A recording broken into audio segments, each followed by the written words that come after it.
All right, so the codex of obscure intersubjectivities as the meta fourth wall, self-aware, kind of spiritual continuation of the dictionary of obscure sorrows.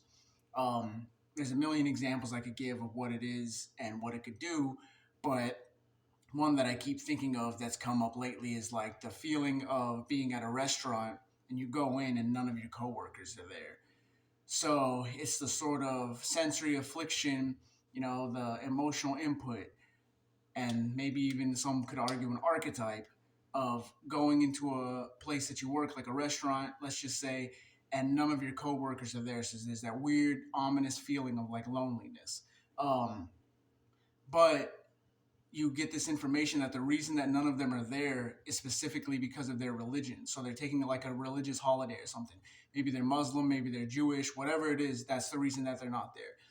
And then it hits you that you never realized that all these people, that you worked with that many coworkers, the majority of your coworkers were all part of this religion. Um, so then you start thinking in your head, about all the things that you guys talked about. You know what I mean? They would talk about family vacations, and stuff like that. And you start to realize that they were Jewish, maybe let's just say they're talking about family vacations to Israel. You realize, oh, now it's clicking. Now you know all these things, these subtle things about them by putting two and two together from this lonely position that you're in.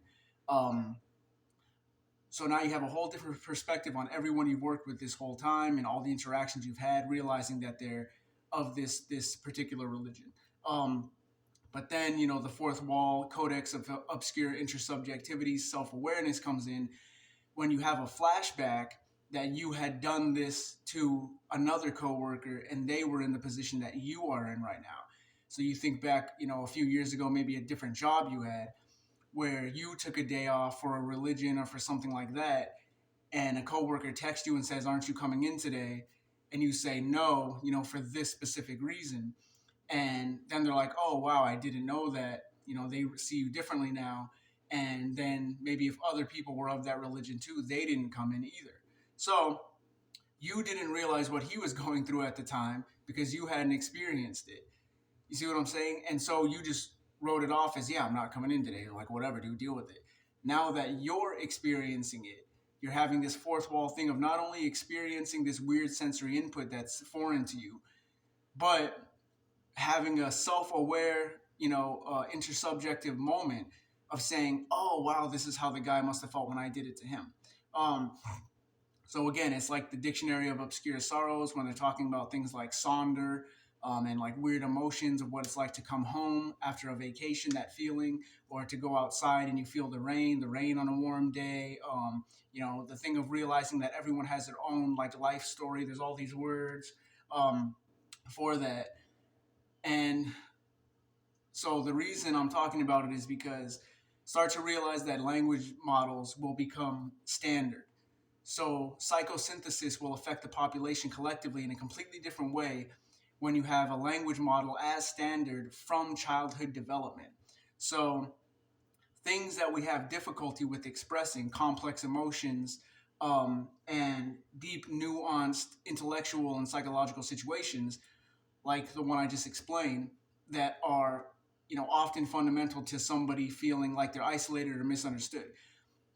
Language models as standard from childhood, if people choose to go that route, will create a whole new paradigm of collective psychosynthesis and collaborations and everything like that, on emotional, artistic, and even every other type of creative field in the workforce. Because if a child is given a language model to map and shape, and modulate and mutate, infographically their own language, then by the time they're teenagers, a personal model can already know all the nuances to the way that they talk, what they actually mean when they say something. It'll eliminate 90% of misunderstandings through communication of people. It won't destroy creativity and nuance. If we do it right, it could add to that. And one of the main things is the doors it's opening up for collaboration will be so like lucrative and exponential, because if we have a kid who from birth is given a language model, And that language model maps out his personal meanings, all the nuances and all that. So by the time he's a teenager, he understands himself in that really profound way. And then as a teenager, again, goes into adulthood. By the time he's 20, he's had, levels of childhood, like as a toddler, then as a teenager, all psychosynthesized in a language model and put out before him so he can self-reflect. Then he goes into adulthood, into his 20s, and he has the childhood and the teenager all in language models so he can self-reflect. What that will do is it'll make collaboration different because people will collaborate on their personal language models.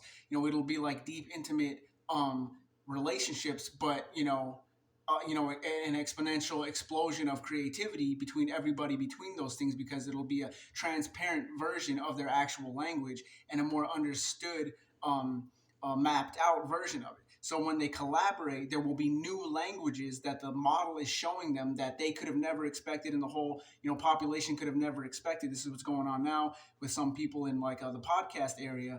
When they podcast with these intellectuals and stuff, they put it into the model and say, what did we ourselves miss in what we were talking about? Show us the history of the things we're talking about that we may have got wrong and that we may have not have realized was relevant to each other through the active inference. So this plays into a little bit of the video I made called the retrocausal symbols of a time paradox solved, where I explained our afflictions of coming into psychosynthesis with archetypal or teleological patterns as we self-reflect on them collectively, and they sort of reach a peak of an end of novelty or a critical mass. So my position in the whole thing, my main position, is through an art project called the Metascience. That's 4 different genres of music, and then it was intended that I make a app and a website where you could use sliding gradient scales and other art to actively infer and contextualize with all of the community's art, but also with my art project, and be it through music or pictures, visual art. The inference was to find subtle nuances in the differences of our emotional reactions to art and music.